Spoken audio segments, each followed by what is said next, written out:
Assalomu alaykum. Bugun yana bir korxona uchun tizim yaratdik. Xo'p, bundan nechik bo'ladi tushuntirib ketaman. Bu yerda DB database, bu yerda ma'lumotlar bo'ladi, mahsulot nomi, baliq, shuningdek olma, keyin tumanlar bo'ladi, keyin bog'chalar. Bu korxona o'sha har tuman bog'chalarini mahsulotlar berar ekan. Shu bo'yicha tizim yaratdik. Xo'p, bu nechik bo'ladi? Misol uchun zaявка bo'limini o'tamiz. Zaявка listda sana yoziladi. Xo'p, tuman tanlanadi. Misol uchun Hazorasp tumanida 5-bog'chaga baliqdan 15 kilo yubordik. Xo'p, keyin olmadan 20, piyozdan 60 kilo. Endi bu yerda izoh yozsa bo'ladi, xohlagan narsasini yozib qo'yadi. Misol uchun sazan deb.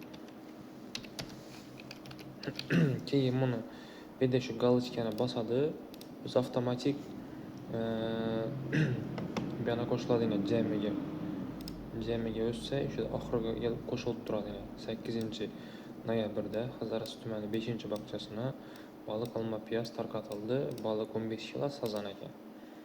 Xo'p, bu yerda shunday tizim bo'ladi. Keyin ichida bu buni hisobotini ko'rish mumkin. Misol uchun Hazoraspdagi bog'chalar so'mlik mahsulot tarqatdim, navon narsalar ketdi. Bu yerda hozir filtr bersa bo'ladi, lekin filtrda ko'p vaqt ketgani uchun bunda hisobot listini ochib qo'yibmiz. Hisobot listida misol uchun Hazorasp tumanini tanlaydi, keyin bog'chadan 5-bog'chani tanlaydi. Xo'p, bu yerda 1-noyabrdan 16-noyabrga turibdi. Agar buni 8-noyabrdan tanlasak, bu yerdagi 10-noyabr yo'qoladi. Hozir 13-noyabrdan tanlaymiz. 5-noyabr, 10, 8-noyabrda shunday mahsulotlar berilgan Hazorasp tumanining 5-bog'chasini. Boshqa bog'chalarni qo'shsak ham shunday filtr berib ko'rsa bo'ladi. Xo'p, keyin bu yerda misol uchun baliqdan 2 marta berilgan, baliqdan 2 marta berilgan, keyin olma berilgan. Bularni общий summasini ham ko'rsatib turadi bu yerda. Bu yerda chetroqni o'tsagina baliqdan 1915 kilo, olmadan 6842 kilo. Shu ko'rinishda mahsulotlarni ham ko'rib tursa bo'ladi. Bu yerda izohlari bilan chiqib turadi. Xo'p.